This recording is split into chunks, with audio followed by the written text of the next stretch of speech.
that is chapter number 3,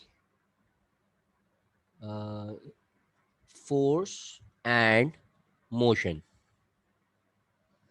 सो जो चीज़ें हमने तकरीबन लास्ट ईयर 9th क्लास के अंदर चैप्टर नंबर 2 काइनेमेटिक्स और चैप्टर 3 डायनामिक्स के अंदर पढ़ी थी, यहाँ भी ऑलमोस्ट वही तमाम चीज़ें पढ़ेंगे बट कुछ और डिटेल में।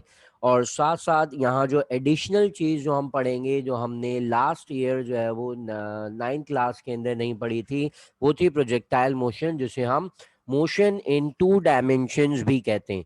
सो बाकी तमाम चीज़ें तो हमारी बस उसी काइनेमेटिक्स और डायनेमिक्स से रिलेटेड ही हैं।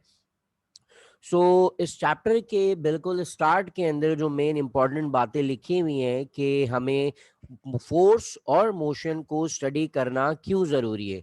अगर हम अपने इन्वायरमेंट के अंदर देखें, अपने यूनिवर्स में देखें, तो ऑलमोस्ट तमाम चीज़ें जो है वो मोशन के अंदर मौजूद हैं। लाइक फॉर एग्जांपल हम यूनिवर्स के अंदर देखें तो हमारे पास पूरे यूनिवर्स में जो है वो दो चीज़ें मौजूद हैं, one is the matter and other is energy.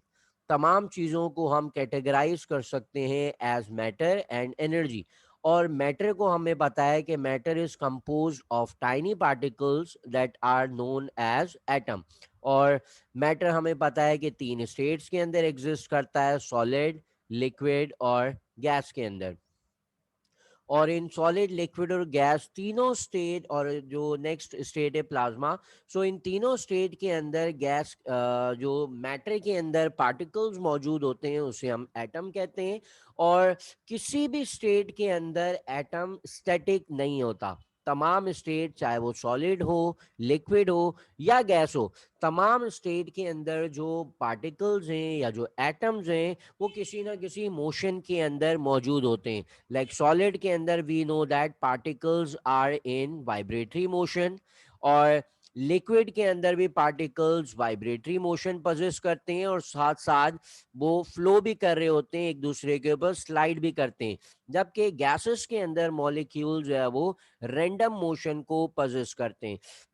एक तरह से जब हम किसी भी चीज को स्टडी कर रहे हैं, चाहे वो मोशन से रिलेटेड हो या ना हो, जब भी हम किसी चीज को स्टडी कर रहे हैं तो वहां वो चीज ऑब्वियसली सॉलिड, लिक्विड, गैस या किसी मैटर से बनी भी होगी, उसमें एटम्स मौजूद होंगे, और एटम्स वाइब्रेट कर रहे हैं, स्लाइड कर रहे हैं या रैंडम मोशन में। तो हर जगह कहीं ना कहीं जो है वो हमारे पास डेली लाइफ के अंदर मोशन इन्वॉल्व जरूर होता है। तो इसीलिए मोशन की स्टडी करना या मोशन की बेसिक नॉलेज होना बहुत जरूरी है। साथ साथ जब अगर हम अर्थ के सरफेस से बाहर भी देखें तो अर्थ के सरफेस के बाहर भी खुद अर्थ जो है वो सन के अराउंड मूव कर रही है, साथ साथ अपने एक्सिस पे भी मूव कर रही है। और अगर हम इस पूरे सोलर सिस्टम को देखें जिसमें तमाम प्लैनेट्स हैं वो भी मूव कर रहे हैं, और पूरा सोलर सिस्टम भी जो है वो किसी ना किसी पॉइंट के अराउंड या किसी ना किसी एक्सिस के अराउंड जो है वो मूव कर रहा है। तो मोशन जो है वो एक देखने को तो एक सिंपल सी टर्म है, छोटी सी, बट पूरी यूनिवर्स जिसमें तमाम ऑब्जेक्ट्स, तमाम पार्टिकल्स, तमाम एटम जो है वो किसी न किसी टाइप के मोशन के अंदर मौजूद है। और यहाँ पर एक और वर्ड भी यूज किया हुआ है, that is known as perpetual motion. इसका मतलब पता है? No, sir. ओके। जैसे अगर हम एक सिंपल से उसको पेंडुलम को हम वाइब्रेट करते हैं, वाइब्रेट करने के बाद क्या होता है कि थोड़ी देर बाद जो है वो जो वाइब्रेटिंग बॉडी है वो खुद ब खुद जो है वो स्टॉप हो जाती है due to loss of energy. So certain time के बाद हर बॉडी जो है वो स्टेट ऑफ रेस्ट में आ जाती है। बट परपेचुअल मोशन का मतलब ये है कि ऐसा मोशन जो कि कभी खत्म ना हो, जो कि हमेशा के लिए हो, उसको कहते हैं परपेचुअल मोशन। तो जो एटम का मोशन होता है ना वो हमेशा परपेचुअल मोशन है। तमाम पार्टिकल्स, तमाम एटम, चाहे वो सॉलिड के हों, चाहे वो लिक्विड के हों, चाहे वो गैस के हों, तमाम एटम्स चाहे वो किसी भी स्टेट के हों, they all are in perpetual motion. उनका जो मोशन है वो कभी भी खत्म नहीं होता। इट्स मीन उनके अंदर, उसके मोशन के अंदर कोई डैम्पिंग मौजूद नहीं होती। क्लियर है उस वर्ड का मतलब? सर परपेचुअल का ये मतलब है जो हमेशा रहेगा, जी वैसा मोशन। हाँ, ऐसा मोशन जो हमेशा होता हो, जैसे हम स्विंग को वाइब्रेट करते हैं, पेंडुलम को वाइब्रेट करते हैं, या फिर फैन चल रहा है उसको हम बंद कर देते हैं, तो थोड़ी देर बाद वो मूव तो करता रहेगा, बट एक टाइम आएगा जब वो रेस्ट में आ जाता है, खुद ब खुद रुक जाता है। इसका मतलब है कोई वहां फोर्स होती है जो कि उस मोशन को रिड्यूस कर देती है। सो उसका जो मोशन है वो हमेशा के लिए नहीं होता। बट जो एटम्स हैं सॉलिड के, लिक्विड के या गैस के, ये तमाम एटम्स पूरे यूनिवर्स में they all are in perpetual motion, जिनका मोशन कभी भी खत्म नहीं होगा। ठीक है। सो इसी तरह से अगर हम यहाँ मोशन की बात करें, सो स्टेट जो है वो बॉडी की, जैसे कि हमने पहले भी पढ़ा था, बॉडी के पास जो है वो सिर्फ दो स्टेट होती हैं, जिसमें एक को हम कहते हैं स्टेट ऑफ रेस्ट और दूसरी कहलाती है स्टेट ऑफ मोशन। जैसे अभी मैंने कहा कि मैटर एटम से मिलके बना है और एटम जो है वो मोशन के अंदर होते हैं। सो हमारे पास जो है वो किसी भी बॉडी की जो है वो सिर्फ और सिर्फ दो स्टेट हो सकती हैं। Either a body can be in the state of rest or it can be in the state of motion. Rest का मतलब सिंपल है, जो कि हमने बेसिक क्लास के अंदर भी पढ़ा था, कि when there is no change in surrounding with respect to time, तो उस स्टेट को हम रेस्ट कहते हैं। While the state of the body, जिसमें बॉडी की सराउंडिंग चेंज हो रही है विद रिस्पेक्ट टू टाइम, उस स्टेट को हम स्टेट ऑफ मोशन कहते हैं। और साथ साथ हमने ये भी पढ़ा था कि स्टेट ऑफ रेस्ट और स्टेट ऑफ मोशन, ये दोनों स्टेट आर रिलेटिव। ये दोनों जो है वो एक दूसरे के तो नहीं, बट एक और थर्ड ऑब्जर्वर के जो है वो हमेशा रिलेटिव होते हैं। They both are relative term. Relative का मतलब पता है? मतलब एक दूसरे से रिलेटेड होते हैं ये। हाँ बिल्कुल, या कह सकते हैं इस तरह से। देखो, आ, किसी भी बॉडी के बारे में हम एब्सोल्युटली रेस्ट और एब्सोल्युटली मोशन नहीं कह सकते। एब्सोल्युटली रेस्ट किसी भी बॉडी में नहीं होगा, कोई भी बॉडी एब्सोल्युटली मोशन के अंदर नहीं होती। But this state of rest and motion is actually relative to the observer. ये सिंपल सी एग्जांपल्स हमने पहले भी की थी, मैं उसको रिकॉल कर देता हूं तो वो एग्जांपल याद आ जाएंगी। ऑब्जर्वर, फॉर एग्जाम्पल जो है वो कि स्ट्रेट रोड के ऊपर एक कार है, उस कार के अंदर जो है वो कुछ पर्सन जो है वो बैठ के मूव कर रहे हैं इस डायरेक्शन के अंदर। फॉर एग्जाम्पल यहाँ दो पर्सन हैं और ये कार जो है वो इस डायरेक्शन के अंदर मूव कर रही है। एक पर्सन या एक ऑब्जर्वर मौजूद है इस कार के बाहर, रोड के ऊपर, सरफेस अर्थ के सरफेस पे, इन दोनों को ऑब्जर्व ऑब्जर्व कर रहा है। पर्सन ए को और पर्सन बी को ये ऑब्जर्वर ऑब्जर्व कर रहा है। अगर इस ऑब्जर्वर से पूछा जाएगा कि बताओ पर्सन ए और पर्सन बी की स्टेट के बारे में, तो वो क्या कहेंगे? अगर ऑब्जर्वर इन दोनों को देखेगा तो उसको ये लगेगा कि वो मोशन में है, लेकिन जब ए और बी देखेगा तो वो बोलेगा कि वो है, वो भी चल रहा है, लेकिन वो एक जगह अपने रेस्ट में होता है। बिल्कुल सही है, बिल्कुल सही कहा तुमने। अगर ऑब्जर्वर से पूछा जाएगा तो वो इन दोनों पर्सन ए और बी के बारे में कहेंगे कि पर्सन ए भी मोशन में है, पर्सन बी भी मोशन में है, बिकॉज सराउंडिंग चेंज हो रही है ए और बी की with respect to this observer. Similarly अगर कोई ऑब्जर्वर यहाँ बस के अंदर ही मौजूद है और उससे पूछा जाए पर्सन ए और पर्सन बी के बारे में, तो वो कहेगा कि दोनों पर्सन स्टेट ऑफ रेस्ट में है, जबकि ये वाला जो पहला ऑब्जर्वर है वो मोशन में। सो असल में जो पहला ऑब्जर्वर कह रहा था वो भी सही कह रहा है। सेकंड टाइम के अंदर जो ऑब्जर्वर कह रहा था कि पहला ऑब्जर्वर मोशन में है और पर्सन ए और पर्सन बी दोनों रेस्ट में, उसकी बात भी बिल्कुल सही है। सो स्टेट ऑफ रेस्ट और स्टेट ऑफ मोशन किसी भी ऑब्जेक्ट या पर्सन के बारे में हम एब्सोल्युटली नहीं कह सकते। एब्सोल्यूट टर्म्स नहीं है रेस्ट और मोशन।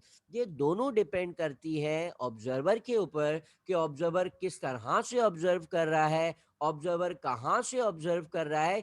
ये सारी चीज डिपेंड करती है ऑब्जर्वर के ऊपर। इस तरह की और बहुत सारी एग्जांपल्स हैं। लाइक फॉर एग्जांपल हमारे पास टेबल के ऊपर जो है वो एक फॉर एग्जाम्पल एक ग्लास रखा हुआ है, इस ये जो ग्लास है हमारे पास सॉलिड स्टेट के अंदर है, और साथ साथ इसके अंदर जो है वो एटम्स मौजूद हैं that are in vibratory motion. अगर हमसे पूछा जाएगा कि इस ग्लास के बारे में कि ग्लास कौन सी स्टेट में है, तो हम सिंपल कहेंगे कि this glass is in the state of rest. But ये ग्लास खुद एटम से मिलके बना हुआ है, और तमाम एटम्स असल में जो है वो वाइब्रेटरी मोशन में है, बट स्टिल हम इस ग्लास को कह रहे हैं this is in the state of rest. Similarly earth वाली एग्जांपल है, अगर अर्थ के सरफेस के ऊपर कोई पर्सन मौजूद है, सो वो अपने आप को रेस्ट में फील करेगा। अगर कोई एस्ट्रोनॉट है जो कि बाहर के अर्थ के सरफेस के बाहर से इस फर्स्ट पर्सन को ऑब्जर्व करता है, तो वो इस पर्सन के बारे में मोशन कहेगा, बिकॉज अर्थ रोटेट कर रही है, तो साथ साथ अर्थ के ऊपर मौजूद तमाम ऑब्जेक्ट्स भी रोटेट कर रहे हैं, वो भी मूव कर रहे हैं। तो बाहर स्पेस के अंदर मौजूद एस्ट्रोनॉट के लिए अर्थ के ऊपर मौजूद तमाम ऑब्जेक्ट जो है वो मोशन के अंदर है। इस तरह से बहुत सारी एग्जांपल्स फॉर्म हो सकती हैं जिसमें हम ये एक्सप्लेन करें कि कोई भी बॉडी एब्सोल्युटली रेस्ट और एब्सोल्युटली मोशन के अंदर नहीं होती। They both terms are relative term, and these two terms are relative to the observer. Clear है यहां तक? Yes sir. Okay, so next हम चलते हैं कुछ बेसिक टर्म्स की तरफ कि जब भी हम किसी बॉडी के मोशन को स्टडी कर रहे हो, तो उसके अंदर हमारे पास कुछ बेसिक टर्म्स होती हैं, उसको हम स्टडी कर लेते हैं, जिसमें सबसे पहले है डिस्प्लेसमेंट। डिस्प्लेसमेंट की डेफिनेशन रिकॉल करो, याद है ये भी हमने जो है वो काइनेमेटिक्स के अंदर ही स्टडी की थी। शॉर्टेस्ट डिस्टेंस होता है इनिशियल पोजीशन से लेकर फाइनल पोजीशन तक। बिल्कुल सही है, इनिशियल पोजीशन से लेके फाइनल पोजीशन तक का जो शॉर्टेस्ट डिस्टेंस होता है उसे हम जो है वो डिस्प्लेसमेंट कहते हैं। सो इसको हम थोड़ा सा डिटेल के अंदर समझ लेते हैं। फॉर एग्जांपल मैं पहले तो यहाँ पे कोई एक्सिस ड्रॉ कर लेता हूँ। लेट सपोज ये हमारे पास एक एक्सिस आ गया, और ये हमारे पास आ गया दूसरा एक्स एक्सिस, और यहाँ जो है वो बॉडी कुछ इस तरह से जो है वो एक पॉइंट से दूसरे पॉइंट की तरफ मूव करती है। सो इसके ऊपर जो है वो हम कुछ पॉइंट्स मार्क कर लेते हैं। लेट सपोज बॉडी पहले मौजूद थी इस पॉइंट के ऊपर, दैट इज पॉइंट ए, और बॉडी मूव होके जो है वो एक सर्टेन पॉइंट पे चली जाती है, that is point B. So point A क्या है? पॉइंट ए जो है वो असल में बॉडी की पोजीशन है मूव करने से पहले। सिमिलरली पॉइंट बी भी क्या है? पॉइंट बी जो है वो एक सर्टेन टाइम के बाद बॉडी की पोजीशन है, जो कि पॉइंट ए से पॉइंट बी तक मूव होने के दौरान उस बॉडी ने जो है वो पजेस की है। और ए और बी के दरमियान ये जो पूरा कर्व बन रहा है, this curve is actually a path. Curve जो है वो असल में क्या है? पाथ ऑफ द बॉडी है, जिस पाथ के ऊपर बॉडी ने मूव किया है। सो अगर हम इस कर्व की लेंथ मालूम करें, लेंथ ऑफ दिस कर्व, अगर हम इस कर्व की लेंथ फाइंड आउट करते हैं, तो इस कर्व की लेंथ को हम कहेंगे this is the distance that is covered by the body. जब कर्व की लेंथ या पाथ की जो लेंथ है उसे हम सिंपल डिस्टेंस कहते हैं। सो एक और चीज हम यहाँ पे इंट्रोड्यूस करते हैं, that is position vector. Position vector मैंने बताया था, पोजीशन वेक्टर लास्ट चैप्टर के अंदर हमने पढ़ा था कि पोजीशन वेक्टर क्या होता है। पोजीशन वेक्टर का मतलब है ऐसा वेक्टर जो कि किसी भी पॉइंट की पोजीशन को लोकेट करता है विद रिस्पेक्ट टू ओरिजिन। मैं इसको यहाँ दोबारा डिफाइन भी कर देता हूं, a vector that locate the position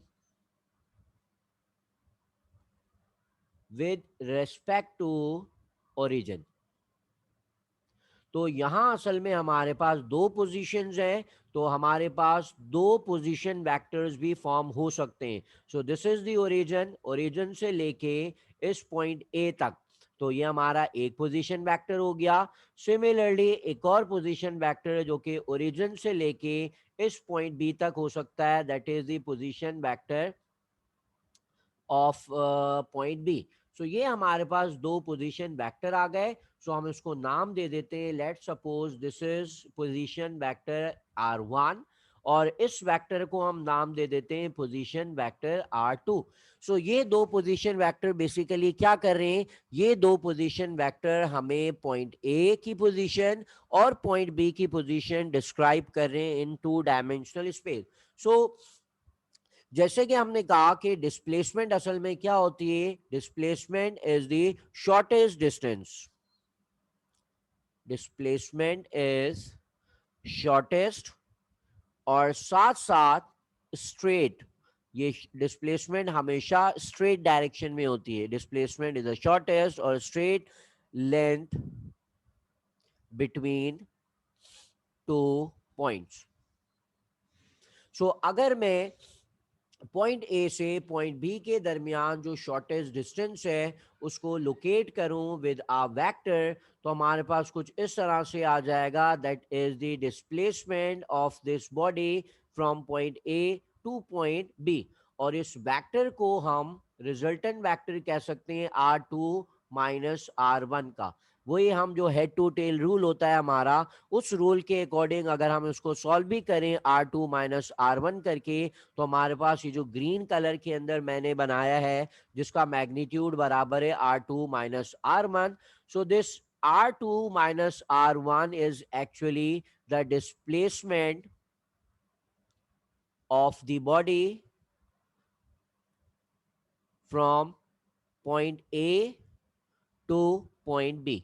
point A से लेकर पॉइंट बी तक जो है वो असल में ये एक डिस्प्लेसमेंट है, जिसके बारे में हम जैसे यहाँ पे क्लियर नजर आ रहा है कि ये असल में शॉर्टेज भी है और ये साथ साथ जो है वो स्ट्रेट लाइन में भी है। और साथ साथ यहाँ पे जिस तरह मैंने एरो की फॉर्म में इसको बनाया है ग्रीन वाले वेक्टर को, that is the displacement vector, तो ऑब्वियसली इसकी डायरेक्शन भी हमारे पास होगी because this displacement is a vector quantity. Displacement जो है वो हमारी एक वेक्टर क्वांटिटी है। So the direction of this displacement is always from initial position, हमेशा इनिशियल पोजीशन से टूवर्ड्स फाइनल पोजीशन। क्लियर है डिस्प्लेसमेंट के बारे में तमाम चीजें? सर ये वेक्टर कैसे इनिशियल और फाइनल के बीच में हुआ? ये जो ग्रीन में मैंने बनाया है उसकी बात कर रही हो? Yes sir. ठीक है, तो क्या पूछ रहे हो, दोबारा पूछो। मतलब ये इनिशियल मतलब ए से लेके बी तक इसको हम लोग बोल रहे हैं वो हाँ फाइनल वेक्टर। हाँ, ये ए से लेकर बी तक जो है वो हमारे पास ये डिस्प्लेसमेंट वेक्टर है। मैं यहाँ हिंट के लिए बता देता हूँ कि हेड टू टेल रूल से हमने इसको किस तरह से ड्रॉ किया। अपने पास रफ का वर्क के अंदर इसको प्रैक्टिस करके देखना, असल में हमने वही हेड टू टेल रूल ही अप्लाई किया है। मैं हमारे पास एक वेक्टर इस तरह से ड्रॉ किया हुआ है R1 और दूसरा वेक्टर हमारे पास ड्रॉ किया हुआ है इस तरह R2। और मैंने कहा कि this green displacement vector is the R2 minus R1।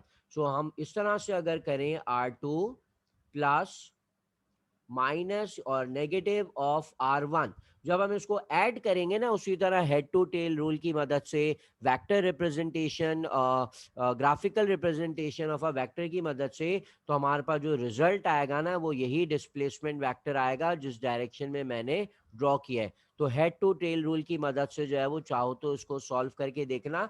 दो वेक्टर जिस तरह मैंने यहाँ पर लिए हैं R1 और R2, इन दोनों को जो है वो इस एक्सप्रेशन के मुताबिक जो है वो सॉल्व करना हेड टू टेल रूल की मदद से। फिर हमारे पास जो रिजल्ट आएगा वो यही आएगा जो हमने यहाँ पर ग्रीन कलर के अंदर फॉर्म किया हुआ है। क्लियर है? सर हमें इसको ड्रॉ करना होगा? देखो यहाँ पे हमारा, क्योंकि ये जो सारी ग्राफिकल रिप्रेजेंटेशन है और जो किस तरह से head to tail rule apply होता है, किस तरह से हम यूज करते हैं, यहाँ मेन टॉपिक हमारा वो नहीं है। इसलिए हमने जो है वो दो पोजीशन वेक्टर को लेकर हमने डायरेक्ट डिस्प्लेसमेंट वेक्टर बना लिया। और अगर इसके कॉज में जाना है कि भाई किस तरह से बना, तो मैंने यहाँ पे इसके हिंट दिए कि इसको हेड टू टेल रूल वाले मेथड से इन दो वेक्टर्स को ऐड करो, R1 को और R2 को, और किस तरह से करना है कि हमने पहले R1 का नेगेटिव वेक्टर लिया और उसको R2 के अंदर हेड टू टेल रूल की मदद से ऐड कर देना, तो हमारे पास जो रिजल्ट आएगा ना, that is known as the displacement. तो एक्चुअली हम यहाँ डिस्प्लेसमेंट को स्टडी कर रहे हैं, हम यहाँ पर ये नहीं देख रहे कि इन दोनों को हेड टू टेल रूल की मदद से किस तरह से ऐड करते हैं, अदरवाइज फिर ये टॉपिक बहुत लेंदी हो जाएगा। जबकि हमारे पास यहाँ सिर्फ और सिर्फ बेसिक जो बातें हैं डिस्प्लेसमेंट के बारे में वो हैं, और असल में दो पॉइंट्स के दरमियान का जो शॉर्टेस्ट डिस्टेंस है उसको डिस्प्लेसमेंट कहते हैं। डिस्प्लेसमेंट की डायरेक्शन हमने देखी, और किस तरह से दो पोजीशन वेक्टर की मदद से हम डिस्प्लेसमेंट कैलकुलेट करते हैं from initial position to final position. ये ग्राफिकल मेथड के अंदर हम फिलहाल उस डिटेल में नहीं जा रहे। Okay sir. ठीक है, अच्छा। साथ साथ जैसे हमने यहाँ पे देखा, अगर इस पार्ट को गौर से देखो तो ये ग्रीन वाला जो पार्ट है ये असल में हमारी डिस्प्लेसमेंट है, और यहाँ जो इसके ऊपर कर्व फॉर्म हो रहा है ना ब्लैक के अंदर, जो मैंने यहाँ पहले भी लिखा था, इट इज द कर्व और the path of the body, ये असल में हमारे पास क्या है, इट इज द डिस्टेंस। यहाँ जो ब्लैक के अंदर कर्व बना हुआ है ये डिस्टेंस है, जबकि जो स्ट्रेट लाइन में बन रहा है it is the displacement. So let suppose अगर बॉडी जो है वो स्ट्रेट लाइन के अंदर ही मूव कर रही है, बॉडी पॉइंट ए से पॉइंट बी की तरफ मूव कर रही है इन अ स्ट्रेट लाइन।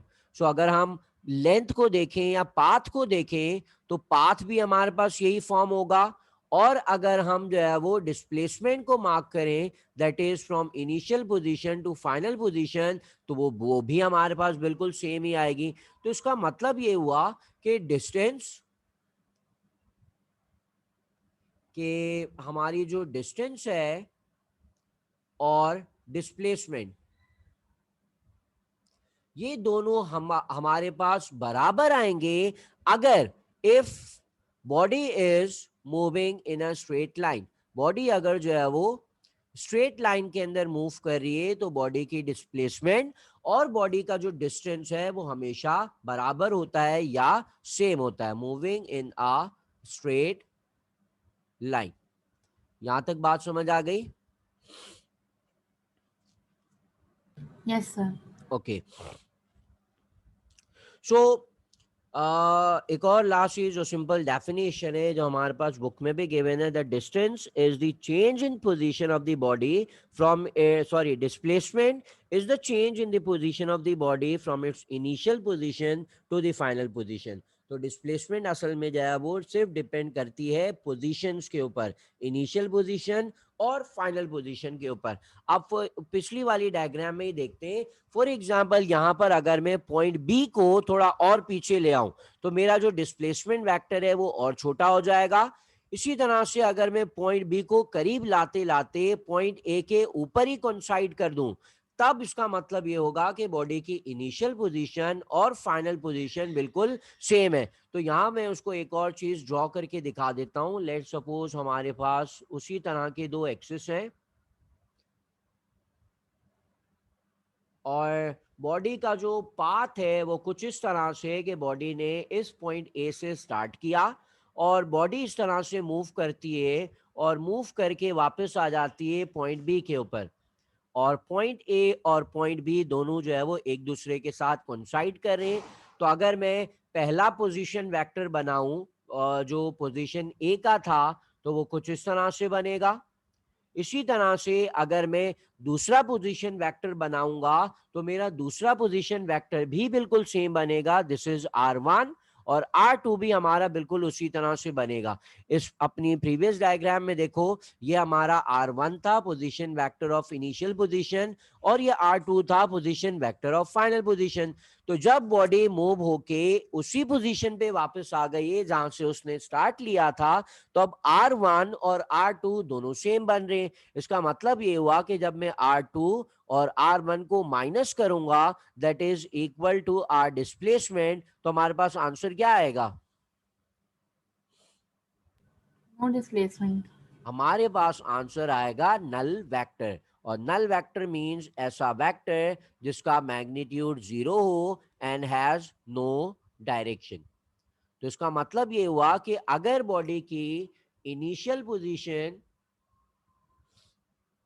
और फाइनल पोजीशन सेम हो, initial position and final position are same, so it's mean के जो बॉडी की डिस्प्लेसमेंट है that is R2 minus R1 वो हमेशा जीरो होगी, नल वेक्टर होगी और उसकी कोई डायरेक्शन नहीं होगी। क्लियर है ये बात? Yes sir. Okay, so next term की तरफ आते हैं, that is our new term, जिसको पहले भी हम स्टडी कर चुके हैं, that is known as velocity. So जैसे अभी हमने जो एक टर्म पढ़ी डिस्प्लेसमेंट, जब भी कोई बॉडी पोजीशन चेंज करती है एक इनिशियल पोजीशन से फाइनल पोजीशन की तरफ मूव करती है, तो इस चेंज इन पोजीशन के अंदर एक सर्टेन टाइम रिक्वायर्ड होता है, time required for change in position.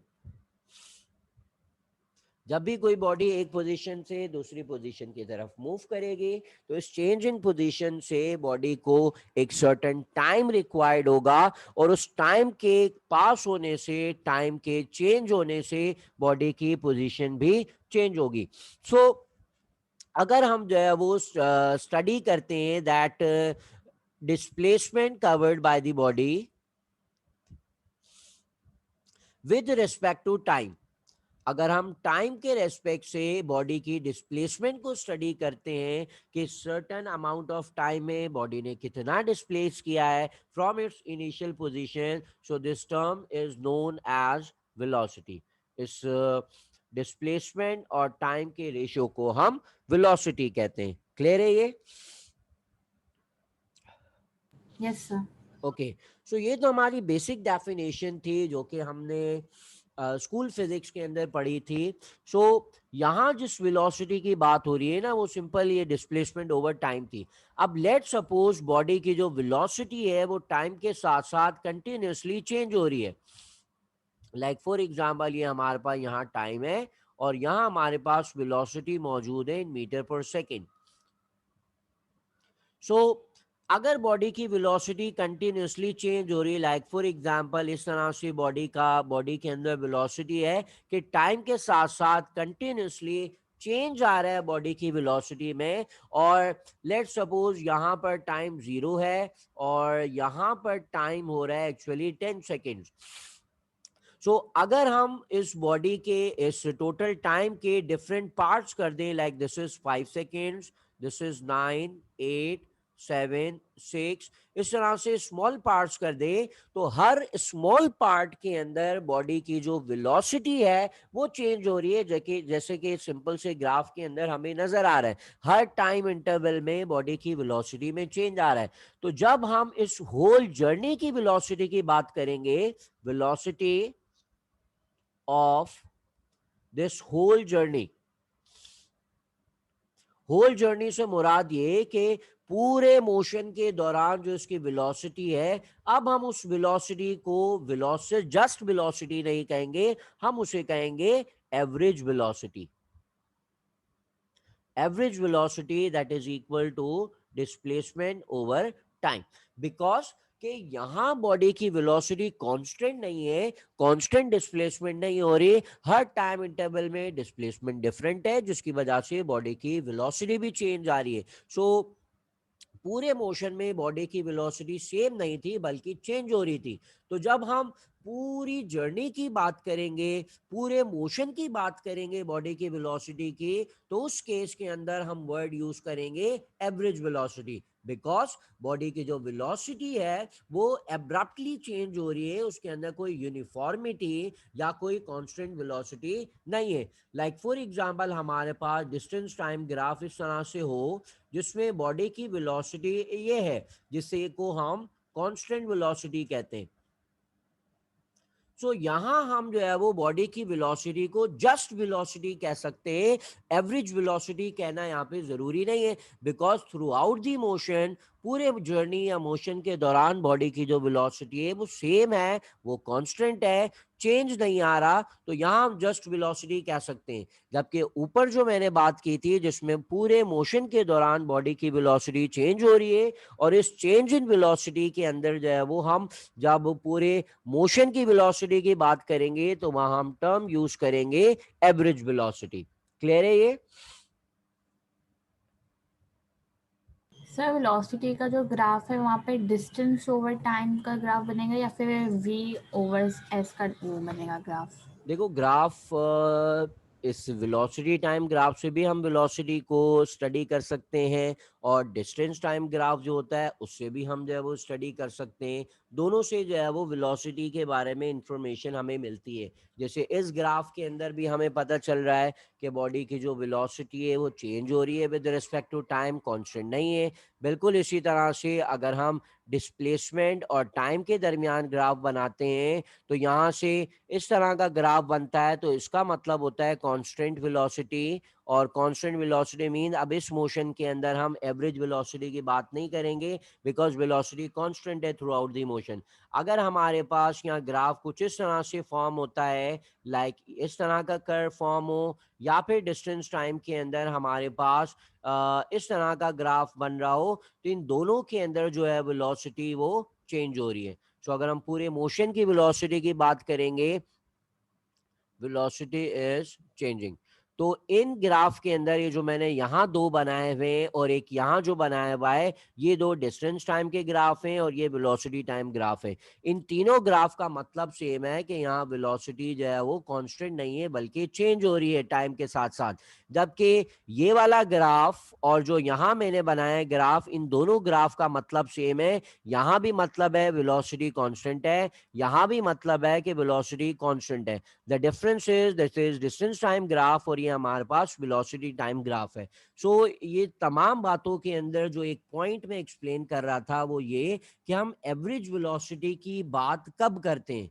हम एवरेज वेलोसिटी की बात उस वक्त करते हैं जब पूरे मोशन में या पूरी जर्नी में बॉडी की वेलोसिटी सेम ना हो, कांस्टेंट ना हो, टाइम के साथ साथ इंक्रीज और डिक्रीज हो रही हो, तो वहां हम वेलोसिटी के लिए एवरेज वेलोसिटी की बात करेंगे। जबकि बॉडी की वेलोसिटी अगर कांस्टेंट है, टाइम के साथ साथ चेंज नहीं हो रही, तो वहां हम जस्ट वेलोसिटी भी जब कहते हैं तो वहां बात अंडरस्टूड होती है। क्लियर है बात?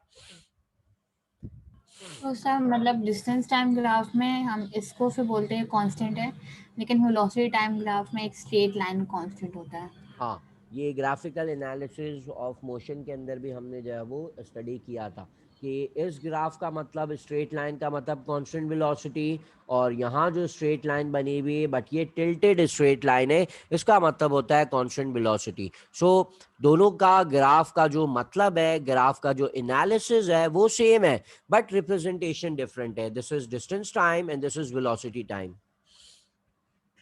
Okay sir.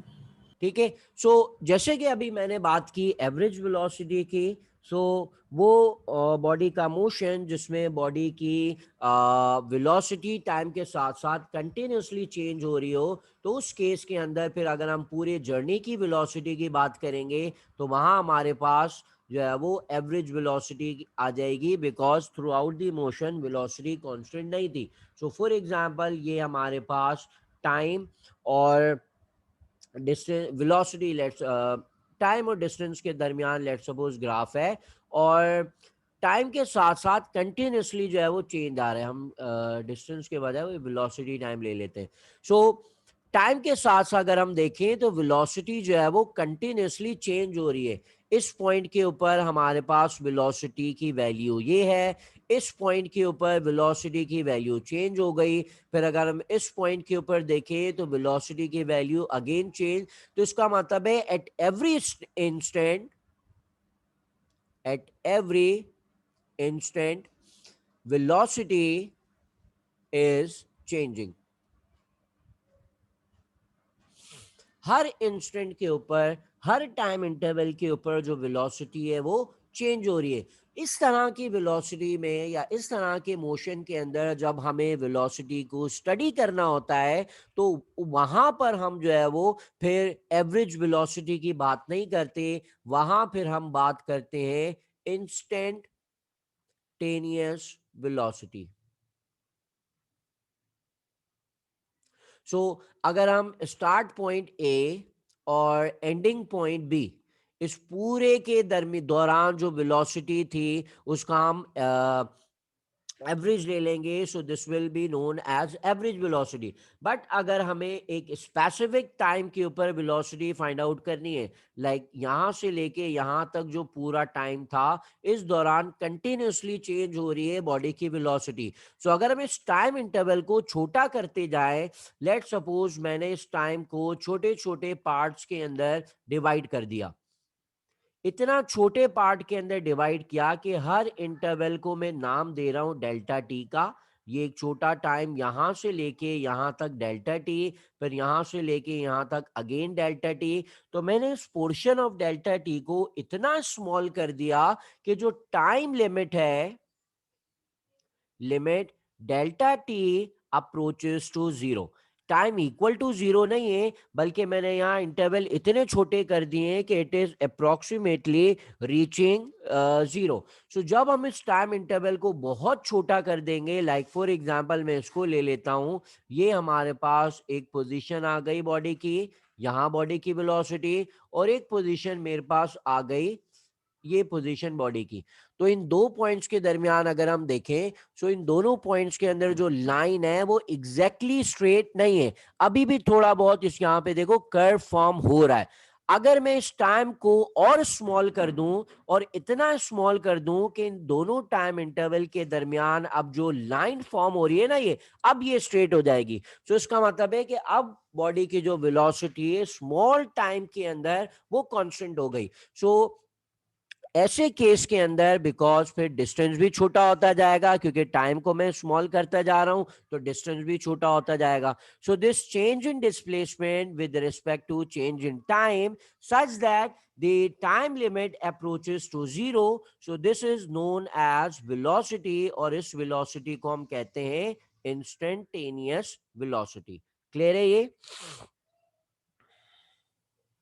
सो एवरेज के अंदर हम लोग ए से लेके बी तक सारी वेलोसिटीज को काउंट करते हैं, और इंस्टेंटेनियस में हम एक इंस्टेंट को काउंट करते हैं। जी बिल्कुल सही है। एवरेज वेलोसिटी का मतलब है मोशन के स्टार्ट से लेकर मोशन के एंड तक जो बॉडी के अंदर चेंज आ रहा था वेलोसिटी का, हम उसको स्टडी डील नहीं कर रहे, हम सिर्फ ये डील कर रहे हैं कि ए से लेकर जेड तक, बिल्कुल स्टार्ट से लेके फिनिश तक बॉडी की जो वेलोसिटी थी उसको हम स्टडी कर रहे हैं। जो कि अगर कंटिन्यूसली जब चेंज आ रहा होता है वेलोसिटी के अंदर, तो वहां हमें एवरेज वेलोसिटी काम नहीं आती, वहां फिर हमें इंस्टेंटेनियस वेलोसिटी चाहिए होती है कि एक छोटे से टाइम इंटरवल में वेलोसिटी क्या होगी या कितनी थी बॉडी की। तो जब हम चेंजिंग वेलोसिटी वाले मोशन को स्टडी कर रहे होते हैं ना, तो वहां हमें इंस्टेंटेनियस वेलोसिटी रिक्वायर्ड होती है। और इंस्टेंटेनियस कैसे निकालते हैं? हम इस तरह से करते हैं कि टोटल जो हमारा पूरा टाइम था जर्नी का, उसको हमने छोटे छोटे टाइम लिमिट्स के अंदर डिवाइड कर दिया, और टाइम को इतना स्मॉल कर दिया कि इस डेल्टा टी टाइम के दौरान जो है वो वेलोसिटी चेंज नहीं हो रही। अगर हम यहाँ स्टार्टिंग पॉइंट से लेकर और इस एंडिंग पॉइंट के दरमियान टाइम को देखें, तो इस टाइम के दौरान वेलोसिटी कंटिन्यूसली चेंज हो रही है। जबकि मैं इस टाइम को छोटा करता जाऊं, इतना छोटा कर दिया कि अब ये जो मेरी लाइन यहां फॉर्म हो रही है ना, ये इस तरह से बिल्कुल स्ट्रेट फॉर्म हो रही है। सो अब वेलोसिटी इसके दरमियान जो है वो कांस्टेंट है, और इस कांस्टेंट वेलोसिटी को at a particular time instant, इस वेलोसिटी को हम कहते हैं इंस्टेंटेनियस वेलोसिटी। Okay sir. ठीक है, ओके ओके। अब लेट सपोज मैंने यहाँ इस पूरे टाइम के अंदर मैंने बहुत सारी इंस्टेंटेनियस वेलोसिटीज निकाली, लाइक फॉर एग्जांपल मेरे पास बॉडी का मोशन था, time is equals to zero से लेकर time is equals to 5 second तक। अगर इस दौरान बॉडी की जो वेलोसिटी थी मैं उसको स्टडी कर रहा हूँ, सो मैंने पूरे इस टाइम को, जो कि अभी मेरे पास डेल्टा टी है 5 - 0, तो डेल्टा टी मेरे पास आ जाएगा 5 सेकेंड। तो इस पूरे टाइम के दौरान जो है वो बॉडी की वेलोसिटी चेंज हो रही होगी। सो मैं क्या करूंगा, मैं इस टोटल 5 सेकेंड्स वाले टाइम को छोटे छोटे इंस्टेंट के अंदर ब्रेक कर देता हूँ। जैसे फॉर एग्जांपल पहला मेरा टाइम हो जाएगा 0 से लेके 0.1 सेकेंड, फिर दूसरा डेल्टा टी हो जाएगा 0 से लेकर 0.1 से लेकर 0.2, फिर 0.3 से लेकर 0.4, इस तरह 5 तक हम पहुंच जाएंगे तो मेरे पास टोटल 50 टाइम इंटरवल्स फॉर्म हो जाएंगे। सो अगर मेरे पास इन तमाम, यहां से मेरे पास एक इंस्टेंटेनियस वेलोसिटी आ जाएगी, मेरे पास इस टाइम इंटरवल के अंदर एक इंस्टेंटेनियस वेलोसिटी, इस तरह हर टाइम इंटरवल में मेरे पास एक एक इंस्टेंटेनियस वेलोसिटी आती जाएगी। अगर मैं उन तमाम इंस्टेंटेनियस वेलोसिटी को देखूं, अगर हर इंस्टेंट के ऊपर इंस्टेंटेनियस वेलोसिटी सेम आ रही है, इसका मतलब ये है कि बॉडी की जो वेलोसिटी है इट इज यूनिफॉर्म। बॉडी की वेलोसिटी जो है वो यूनिफॉर्म है if the instantaneous velocity at every instant is same। समझ आ गई ये बात? सर ये वाला पॉइंट रिपीट कर दिया। ओके, सो ये देखो यहां तक ये बात समझ आई कि मेरे पास एक मोशन था जो कि 0 से स्टार्ट हो रहा है और 5 पे जाके खत्म हो रहा है। सो डेल्टा टी मेरा पूरे मोशन का बनेगा 5 सेकेंड। तो इस डेल्टा टी को मैंने छोटे छोटे टाइम के अंदर ब्रेक कर दिया। पहला टाइम 0 से 0.1 सेकेंड, फिर 0.1 से 0.2 सेकेंड, फिर 0.2 से 0.3 सेकेंड, ये मेरे पास हो जाएगा 0.2 से 0.3, फिर 0.3 से 0.4। इस तरह मेरे पास बहुत सारे टाइम इंस्टेंट आ जाएंगे। हर इंस्टेंट के ऊपर जब मैं वेलोसिटी निकालूंगा तो वो कहलाएगी मेरी इंस्टेंटेनियस वेलोसिटी।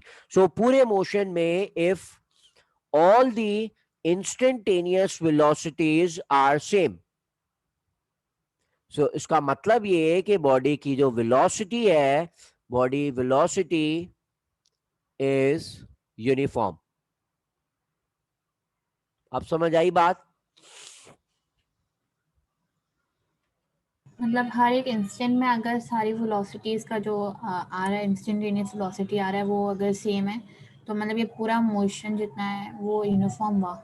बिल्कुल सही है, पूरा मोशन जो है वो यूनिफॉर्म मोशन कहलाएगा। जैसे यहाँ जो मेरा ग्राफ बना हुआ है, यहाँ में जितनी भी इंस्टेंटेनियस वेलोसिटी निकालूंगा वो सेम नहीं आएगी, बिकॉज ग्राफ से हमें नजर आ रहा है कि बॉडी की वेलोसिटी यूनिफॉर्म नहीं है।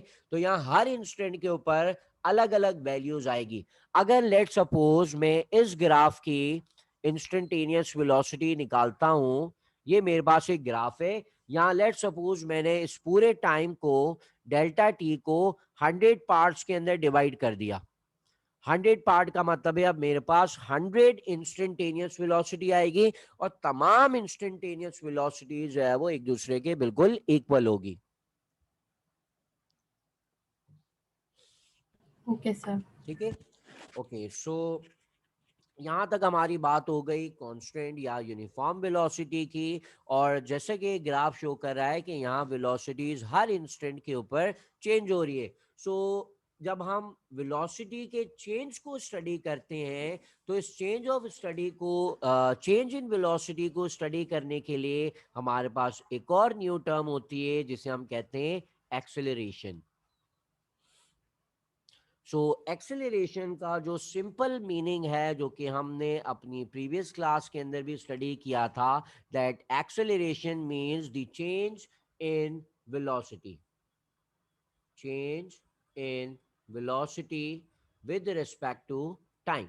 अगर टाइम के साथ साथ बॉडी की वेलोसिटी चेंज हो रही है तो इस चेंज को जब हम स्टडी करते हैं तो this change is known as acceleration. The time rate of change of velocity is called acceleration. जब भी बॉडी के अंदर चेंज आएगा वेलोसिटी का विद रिस्पेक्ट टू टाइम तो उसे हम कहेंगे एक्सेलरेशन। और अगर ये जो चेंज है वो सेम चेंज आ रहा हो, लाइक फॉर एग्जांपल, एक एग्जांपल लेते हैं न्यूमेरिक में, लेट सपोज यहाँ हमारे पास टाइम है और ये हो गई वेलोसिटी। टाइम जीरो पे लेट सपोज हमारे पास वेलोसिटी थी जीरो, देन हमारे पास टाइम 1 सेकेंड पे हमारे पास वेलोसिटी हो जाती है 5, 2 सेकेंड पे हो जाती है 10, 3 सेकेंड के ऊपर हो जाती है 15, 4 सेकेंड पे हो जाती है 20 एंड सो ऑन। सो यहां अगर हम देखें टाइम के साथ साथ वेलोसिटी चेंज हो रही है, इट्स मीन वेलोसिटी कांस्टेंट तो नहीं है, वेलोसिटी चेंज हो रही है। सो अगर हम इस टाइम इंटरवल के अंदर इस डेल्टा टी के अंदर चेंज देखें, so we have the change in velocity is 5। Similarly अगर हम इस टाइम इंटरवल के अंदर देखें तो again the change in velocity is 5। Similarly हर टाइम इंटरवल के अंदर जो वेलोसिटी है, जो चेंज है वेलोसिटी का वो सेम आ रहा है। The change in velocity is same. जो वेलोसिटी का चेंज आ रहा है हर टाइम इंटरवल के अंदर वो सेम आ रहा है। तो जब ऐसे केस के अंदर वेलोसिटी हम ऐसे केस के अंदर जब हम एक्सेलरेशन फाइंड करते हैं, लाइक हमने 9th क्लास के अंदर स्कूल फिजिक्स के अंदर किया था, तो उस change in velocity with respect to time को हम कहते हैं एवरेज एक्सेलरेशन। समझ आई बात? मतलब जितना भी ग्राफ के अंदर फॉर एग्जांपल जितनी भी चेंज आ रही है और उसका जब हम एवरेज लेते हैं तो वो एवरेज एक्सेलरेशन होगा। एवरेज लेते नहीं है। देखो मैंने यहाँ पे जो एग्जांपल दिए, टाइम हमारे पास सेकंड के अंदर मौजूद था और वेलोसिटी मेरे पास मौजूद थी मीटर पर सेकंड में। तो मैं हर टाइम इंटरवल के अंदर मैंने वेलोसिटीज को देखा। मैंने सबसे पहले तो ये ऑब्जर्व किया कि वेलोसिटी के अंदर चेंज आ रहा है। दूसरी बात जो मैंने ऑब्जर्व की वो ये थी कि जो चेंज आ रहा है वो एब्रप्ट चेंज नहीं है, वो चेंज असल में कैसा है, सेम चेंज आ रहा है। Change in velocity is same in each time interval. Her time interval के अंदर जो वेलोसिटी का चेंज है वो सेम आ रहा है। सो ऐसे केस के अंदर जब हम change in velocity with respect to time इसको जब हम स्टडी करते हैं, जो कि हमने 9th क्लास की फिजिक्स के अंदर भी किया था, तो इसको भी हम एक्सेलरेशन ही कहेंगे। बट ये एक्सेलरेशन क्या कहलाएगी, this will be average acceleration. ये पूरे मोशन की जो है वो एवरेज एक्सेलरेशन कहलाएगी। अगर लेट सपोज ये जो चेंज है वो यूनिफॉर्म चेंज नहीं आ रहा, एब्रप्ट चेंज आ रहा है, लाइक फॉर एग्जांपल टाइम और वेलोसिटी में हमारे पास टाइम जीरो पे वेलोसिटी जीरो, देन हमारे पास टाइम हो जाता है 1 सेकेंड, ये 3 हो गई वेलोसिटी, देन 2 सेकेंड के ऊपर ये 5, देन 3 सेकेंड के ऊपर ये हो जाती है 9, फिर 4 सेकेंड पे 10, फिर 5 सेकेंड के ऊपर 30 और 6 सेकेंड के ऊपर 25 एंड देन 15 और फिर 8 सेकेंड पे लेट सपोज 11। सो यहाँ जो टाइम इंटरवल है डेल्टा टी, यहाँ जो चेंज आया डेल्टा वी का दैट इज 3, और दूसरा जो टाइम इंटरवल है डेल्टा टी, यहाँ जो चेंज आ रहा है डेल्टा वी का that is equal to 2। Similarly जब एक और टाइम इंटरवल हमने देखा तो इस टाइम इंटरवल के अंदर जो डिफरेंस आ रहा है वो आ रहा है 4। सो हर टाइम इंटरवल के अंदर जो वेलोसिटी का चेंज है वो सेम नहीं आ रहा, जबकि मैंने जो यहाँ प्रीवियस एग्जांपल ली थी यहाँ वेलोसिटी के अंदर चेंज आ रहा है, और ये जो चेंज है डेल्टा वी ये हर टाइम इंटरवल के अंदर सेम है। जबकि इस एग्जांपल के अंदर जो हमारा वेलोसिटी है वो यूनिफॉर्मली चेंज नहीं हो रही, एब्रप्ट चेंज आ रहा है। इसका मतलब है कि जब इस तरह के मोशन के अंदर जब हम एक्सेलरेशन को स्टडी करेंगे तो इस तरह के मोशन में हम एवरेज एक्सेलरेशन को फिर डील नहीं करते, फिर यहाँ पर हम बात करते हैं इंस्टेंटेनियस एक्सेलरेशन की। जिस तरह इंस्टेंटेनियस वेलोसिटी हमने डिफाइन की कि किसी भी एक इंस्टेंट पे जब हम वेलोसिटी को स्टडी करें, so this is instantaneous velocity. Similarly अगर किसी एक पर्टिकुलर इंस्टेंट पे वेलोसिटी को चेंज इन वेलोसिटी को अगर हम स्टडी करते हैं तो वो एक्सेलरेशन या वो चेंज इन वेलोसिटी जो है वो इंस्टेंटेनियस एक्सेलरेशन कहलाएगी। लाइक फॉर एग्जांपल 0 से 1 सेकंड के दौरान में इसके बहुत सारे टाइम इंटरवल डिवाइड कर दूं, लाइक फॉर एग्जांपल 0 से 0.1 सेकेंड, फिर 0.1 से 0.2, फिर 0.2 से 0.3, इस तरह इस एक टाइम इंटरवल के अंदर मैंने टाइम को और स्मॉल पार्ट के अंदर डिवाइड कर दिया। इतना स्मॉल पार्ट के अंदर डिवाइड कर दिया कि अब हमारे पास इस डेल्टा टी के अंदर वेलोसिटी का जो चेंज है वो सेम आएगा। सो स्मॉल टाइम इंटरवल में जब हम वेलोसिटी के चेंज को स्टडी करेंगे, so this acceleration will be known as instantaneous acceleration.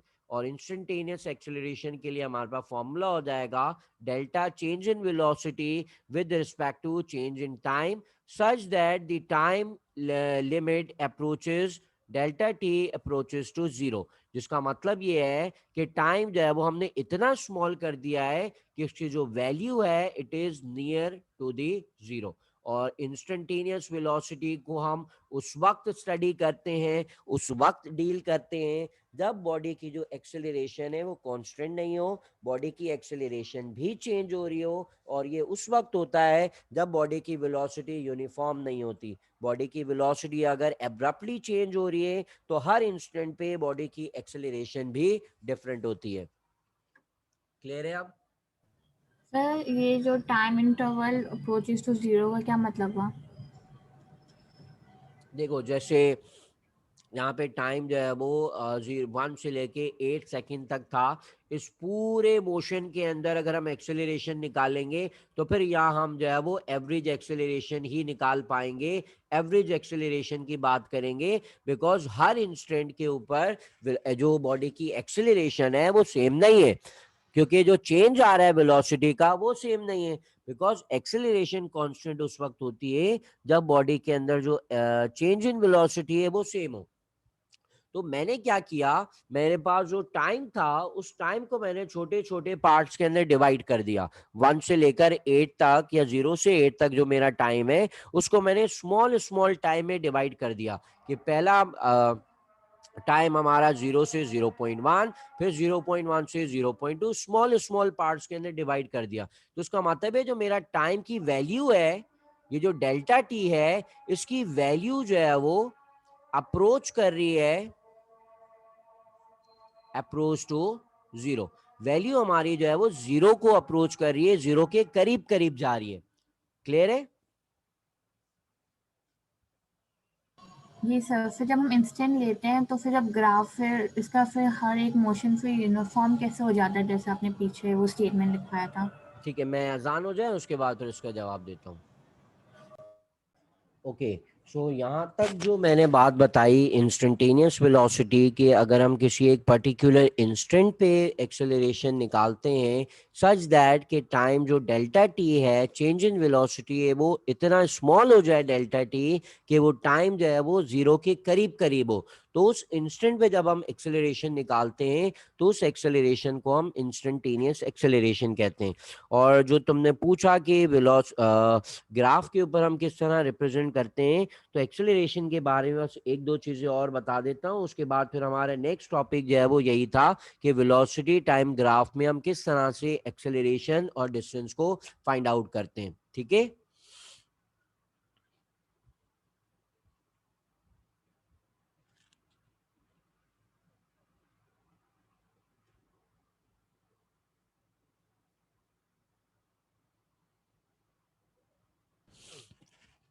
देखो फॉर एग्जाम्पल हमारे पास यहाँ पे टाइम और यहाँ पे मौजूद है वेलोसिटी। ठीक है, अब अगर मैं जो है वो यहाँ पे ग्राफ में इस तरह की एक स्ट्रेट लाइन लेता हूँ, तो इस स्ट्रेट लाइन का मतलब होता है कि जो वेलोसिटी है वो यूनिफॉर्म है।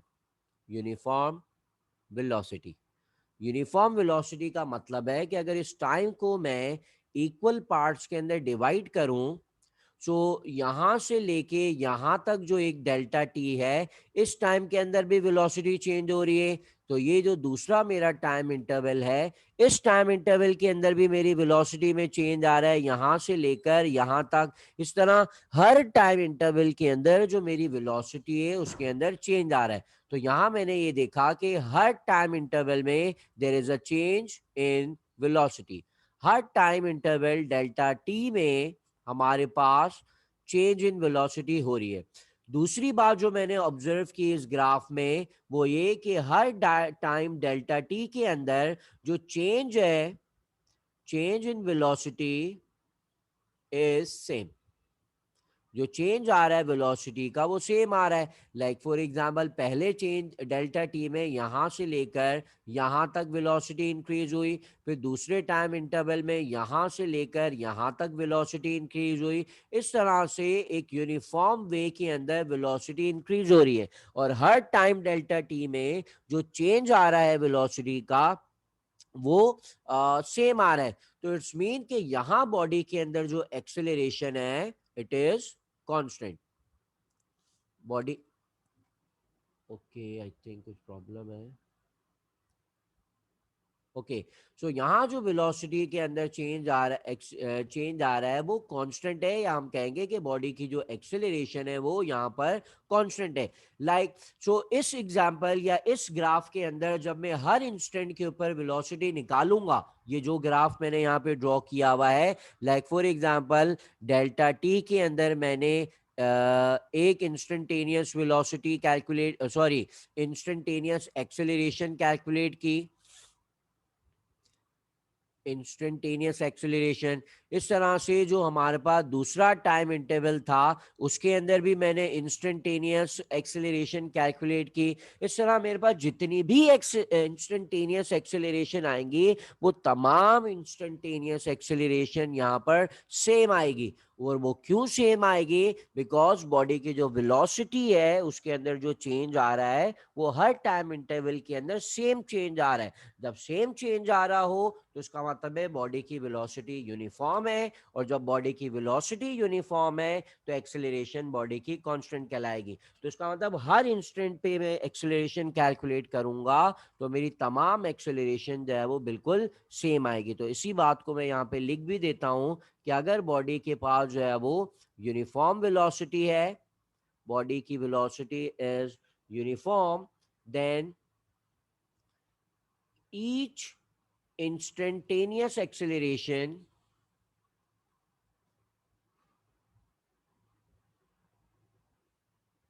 is same। हमारे पास जितनी भी इंस्टेंटेनियस एक्सेलरेशन आएंगी वो तमाम सेम आएगी। अनलाइक अगर मेरे पास वेलोसिटी और टाइम का ग्राफ कुछ इस तरह से हो, लाइक फॉर एग्जांपल इस तरह का ग्राफ फॉर्म हो रहा है। सो यहां अगर मैं छोटे छोटे टाइम इंटरवल के अंदर में डिवाइड करता हूं, सो फॉर एग्जांपल पहले टाइम इंटरवल में यहां से लेकर यहां तक इस डेल्टा टी के अंदर जो वेलोसिटी का चेंज आ रहा है वो डिफरेंट है। यहां टाइम इंटरवल इस पॉइंट से लेकर दूसरा टाइम इंटरवल इस पॉइंट तक यहां जो डेल्टा वी आ रहा है वो डिफरेंट आ रहा है। तो मैं जितने भी टाइम इंटरवल यहां पे ड्रॉ करूंगा तमाम टाइम इंटरवल में जो वेलोसिटी का चेंज है वो सेम नहीं आएगा, डिफरेंट आएगा। इसका मतलब ये हुआ कि जब चेंज डिफरेंट आ रहा है तो बॉडी की एक्सेलरेशन भी डिफरेंट होगी। तो इस तरह के मोशन को जब हम स्टडी कर रहे हो तो वहां हमें एवरेज एक्सेलरेशन नहीं चाहिए होती, वहां फिर हम बात करते हैं इंस्टेंटेनियस एक्सेलरेशन की। बिकॉज हर इंस्टेंट के ऊपर बॉडी की जो वेलोसिटी है वो चेंज हो रही है। सो जब बॉडी की वेलोसिटी चेंज हो रही है हर इंस्टेंट पे तो एक्सेलरेशन कांस्टेंट नहीं होगी, तो फिर वहां हम इंस्टेंटेनियस एक्सेलरेशन फाइंड आउट करेंगे। और अगर बॉडी की यूनिफॉर्म वेलोसिटी है जैसे कि पहले ग्राफ में मैंने ड्रॉ किया, वहां हर इंस्टेंट पे हर टाइम इंटरवल पे बॉडी की वेलोसिटी में जो चेंज है वो सेम आ रहा है, तो इंस्टेंटेनियस वेलोसिटी निकालेंगे तो वो भी सेम आएगी, और अगर हम पूरे मोशन की एक्सेलरेशन निकालेंगे तो वो भी सेम आएगी। जैसे क्लियर है आपने यहाँ जो तक? ये हाँ दूसरा जो ये अपने कर्व वाला जो ग्राफ बनाया, अगर हमने उसके हर एक एक इंस्टेंट को अगर हम उनका निकालेंगे, इंस्टेंटेनियस वेलोसिटी निकालेंगे, तो फिर वो यूनिफॉर्म वेलोसिटी कहलाएगा। नहीं, यूनिफॉर्म वेलोसिटी नहीं कहलाएगा। यूनिफॉर्म वेलोसिटी मेरी ये पहला वाला जो ये ग्राफ मैंने ड्रॉ किया है ना, यहाँ बॉडी की वेलोसिटी यूनिफॉर्म है। यहाँ अगर मैं इस ग्राफ को अगर बड़ा करके देखो तो बड़ा करके जब हम देखेंगे इस ग्राफ को तो हर टाइम के अंदर वेलोसिटी में चेंज आ रहा है और वो चेंज सेम नहीं है। जैसे कि मैंने यहाँ पे जो टेबुलर फॉर्म बनाई है ना, यहाँ पे इस टेबुलर फॉर्म को देखो, इस टेबुलर फॉर्म में हमें क्लियरली नजर आ रहा है कि हर टाइम इंटरवल के अंदर जो वेलोसिटी का चेंज है वो सेम नहीं है। लाइक 0 से 1 तक पहले टाइम में वेलोसिटी में जो चेंज आया है इट इज इक्वल टू 3। दूसरे टाइम इंटरवल के अंदर 1 से 2 सेकेंड में वेलोसिटी में जो चेंज आया है इट इज 2। फिर 2 से 3 1 सेकेंड के दौरान बॉडी के अंदर चेंज आया वेलोसिटी का 4। इस तरह हर इक्वल टाइम के अंदर वेलोसिटी का जो चेंज है वो सेम नहीं है। हर इंटरवल के अंदर वेलोसिटी का चेंज जो है वो डिफरेंट आ रहा है। इसका मतलब इस तरह के ग्राफ, इस तरह के जो मोशन का जो ग्राफ है वो ये बनेगा, जो कि मैंने यहाँ पे सेकंड टाइम में ये वाला ग्राफ जो बना है इस तरह का ग्राफ बनेगा। और यहाँ बॉडी का मोशन यूनिफॉर्म नहीं है, बॉडी की एक्सेलरेशन चेंज हो रही है, हर टाइम टू टाइम चेंज हो रही है। सो यहाँ अगर हम एक्सेलरेशन को स्टडी कर रहे होंगे तो हर एक इंस्टेंट पे एक्सेलरेशन निकालेंगे। जबकि इस मोशन को देखें जिसका टेबुलर फॉर्म जो है वो एक एग्जांपल के तौर पे मैंने यहाँ प्रीवियस पेज के ऊपर बनाई थी, ये वाली, जिसमें हर टाइम के ऊपर देखो डेल्टा वी जो है वो सेम आ रहा है। पहले टाइम में भी डेल्टा वी, दूसरे टाइम में डेल्टा वी, तीसरे टाइम में डेल्टा वी, हर टाइम के अंदर जो डेल्टा वी है वो सेम आ रहा है। तो जब डेल्टा वी सेम होता है तो उस वेलोसिटी को हम यूनिफॉर्म वेलोसिटी कहते हैं और वहाँ एक्सेलरेशन हमेशा कांस्टेंट होती है। और उस तरह के मोशन में हमें इंस्टेंटेनियस एक्सेलरेशन की ज़रूरत नहीं पड़ती, बिकॉज तमाम इंस्टेंटेनियस एक्सेलरेशन सेम ही होगी। तो हम सिर्फ एक एक्सेलरेशन की बात करेंगे, दैट इज एवरेज एक्सेलरेशन।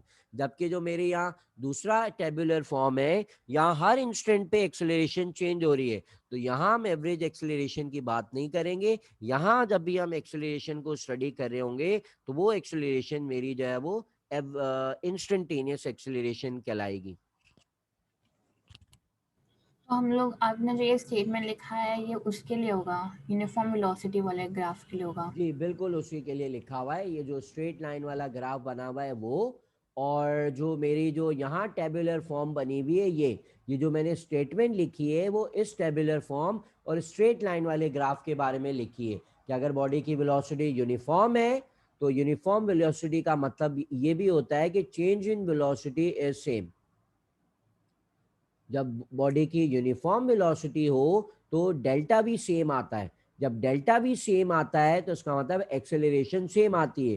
तो चाहे हम पूरे मोशन की एक्सेलरेशन निकालें या फिर हम किसी एक इंस्टेंट की एक्सेलरेशन निकालें, दोनों बातों का मतलब सेम बनता है। ओके सर, समझ आ ठीक, गया। ठीक है। सो नेक्स्ट हम देखते हैं वेलोसिटी टाइम ग्राफ को।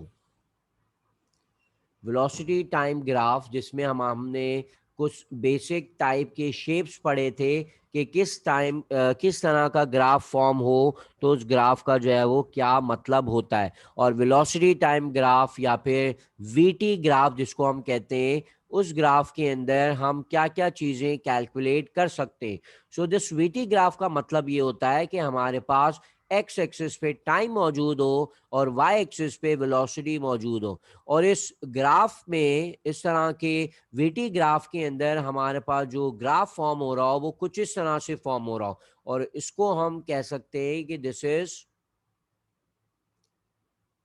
Horizontal straight line. सिमिलरली हमारे पास ग्राफ कुछ इस तरह का भी फॉर्म हो सकता है जिसमें हमारे पास एक्स एक्सिस पे टाइम, वाई एक्सिस पे वेलोसिटी, और हमारे पास जो ग्राफ है वो कुछ इस तरह का फॉर्म हो रहा हो। तो ये भी स्ट्रेट लाइन है जो मैंने पहले बनाई है, और जो मैंने बाद में बनाई है वो भी एक स्ट्रेट लाइन है। सो इसको हम कहते हैं टिल्टेड स्ट्रेट लाइन। सो एक चीज एक्सेलरेशन के अंदर मिस हो गई, उसको मैं बता दूं, उसके बाद फिर हम दोबारा इसके ऊपर आते हैं। सो वही सेम बात है जो हम पहले भी स्टडी कर चुके हैं कि अगर जो चेंज इन वेलोसिटी है, अगर बॉडी के अंदर चेंज आ रहा है वो सेम हो, if delta V is same, so इसका मतलब होता है कि बॉडी की जो एक्सेलरेशन है is constant. Acceleration is constant. Similarly अगर बॉडी के अंदर जो डेल्टा वी है वो इंक्रीज हो रहा है, it's mean that body has positive acceleration. Similarly अगर बॉडी की जो वेलोसिटी है वो डिक्रीज हो रही हो, तो डिक्रीज होने का मतलब ये होता है कि बॉडी की जो एक्सेलरेशन है वो नेगेटिव है, जिसे हम रिटार्डेशन भी कहते हैं. ये बात क्लियर है? Yes sir. ओके. सो वापस से हम आते हैं इस ग्राफ के ऊपर, जिसमें मैंने यहाँ बेसिकली दो टाइप के ग्राफ बनाए हुए. दोनों ग्राफ को एक साथ मैंने ड्रॉ किया बिकॉज दोनों में जो लाइन फॉर्म हो रही है वो हमारी एक स्ट्रेट लाइन है. सो ये भी एक स्ट्रेट लाइन है, ये भी एक स्ट्रेट लाइन है, जिसमें इस लाइन को हम कहते हैं हॉरिजॉन्टल स्ट्रेट लाइन है ये, जबकि ये लाइन कहलाती है टिल्टेड स्ट्रेट लाइन. दोनों स्ट्रेट लाइनें, दोनों जो है वो वेलोसिटी टाइम ग्राफ के अंदर बन रही है, बट दोनों का जो मीनिंग है, दोनों का जो मतलब है वो बिल्कुल डिफरेंट है. जब इस तरह की लाइन फॉर्म होती है, तो इस तरह की लाइन या इस तरह के ग्राफ का मतलब होता है बॉडी का जो मोशन है it is with constant velocity. जबकि कांस्टेंट वेलोसिटी का मतलब है सेम, बॉडी की जो वेलोसिटी है वो सेम है. सो अगर हम इस टाइम के ऊपर देखें तो सर एक्सेलरेशन से जीरो होगा. हाँ बिल्कुल सही है. मैं वही बात बताने वाला था यहाँ पे इसके बाद कि लेट सपोज इस टाइम के ऊपर मैं वेलोसिटी देखूं तो मेरे पास वेलोसिटी की वैल्यू ये आएगी. इस टाइम के ऊपर देखूं तो वेलोसिटी की वैल्यू ये आएगी. हर टाइम इंटरवल पे वेलोसिटी की वैल्यू जो है वो सेम आ रही है. इसका मतलब है कि जो डेल्टा वी है वो है इक्वल टू जीरो. कोई चेंज नहीं आ रहा वेलोसिटी के अंदर. हर टाइम के बाद वेलोसिटी सेम ही रह रही है. इसका मतलब है कि body has no acceleration. Body के पास जो एक्सेलरेशन है वो नहीं है. Acceleration is equal to zero. चाहे अब मैं एवरेज एक्सेलरेशन की बात करूं, चाहे मैं इंस्टेंटेनियस एक्सेलरेशन की बात करूं, जब पूरे मोशन में ही हमारे पास एक्सेलरेशन जीरो है तो इंस्टेंटेनियस एक्सेलरेशन भी बॉडी की जीरो ही रहेगी. जबकि यहाँ स्टिल्टेड स्ट्रेट लाइन को देखें तो स्टिल्टेड स्ट्रेट लाइन का मतलब होता है यूनिफॉर्म वेलोसिटी. और यूनिफॉर्म वेलोसिटी का मतलब क्या होता है? अगर हम इस टाइम को डिवाइड कर दें छोटे छोटे इंटरवल के अंदर, तो हर ये जो यहां से लेके यहां तक डेल्टा टी है, इस टाइम के अंदर वेलोसिटी का चेंज आ रहा है यहां से लेके यहां तक. ये चेंज हमारे पास आ गया, this is delta we. Similarly यहां से लेके यहां तक जब देखेंगे तो फिर हमारे पास वेलोसिटी का चेंज आ रहा है यहां से लेके यहां तक. सो हर टाइम के अंदर जब मैं वेलोसिटी के चेंज को देखूंगा तो यूनिफॉर्म वेलोसिटी का मतलब है जो डेल्टा वी है इट इज सेम. यहां डायरेक्ट वी सेम होता है, वी इज सेम, तो delta V is equal to zero. और यहाँ यूनिफॉर्म वेलोसिटी का मतलब है कि जो डेल्टा वी है वो सेम आ रहा है. और जब यूनिफॉर्म वेलोसिटी हो, चेंज इन वेलोसिटी सेम हो, तो इस केस के अंदर हम कहते हैं कि बॉडी की जो एक्सेलरेशन है इट इज कांस्टेंट. समझ आ गई बात? Yes sir. ओके. सो इसी तरह से अगर हमारे पास वेलोसिटी टाइम ग्राफ कुछ इस तरह से हो कि जो कर्व या टिल्टेड लाइन है वो डिक्रीजिंग नीचे की तरफ आ रही हो, तो इसका भी मतलब वही है कि बॉडी की वेलोसिटी यूनिफॉर्म है. वो जो चेंज है वेलोसिटी का वो सेम है, बट जो में एक्सेलरेशन भी जो है वो दोनों में कांस्टेंट है. So the only difference is that कि जो वेलोसिटी है इट इज इंक्रीजिंग. वेलोसिटी यहाँ पर जो है वो इंक्रीज हो रही है, जबकि यहाँ पर वेलोसिटी जो है वो टाइम के साथ साथ डिक्रीज हो रही है. जबकि यहाँ जो एक्सेलरेशन है इट विल बी पॉजिटिव और यहाँ acceleration will B negative. Clear है ये? Yes sir. ओके.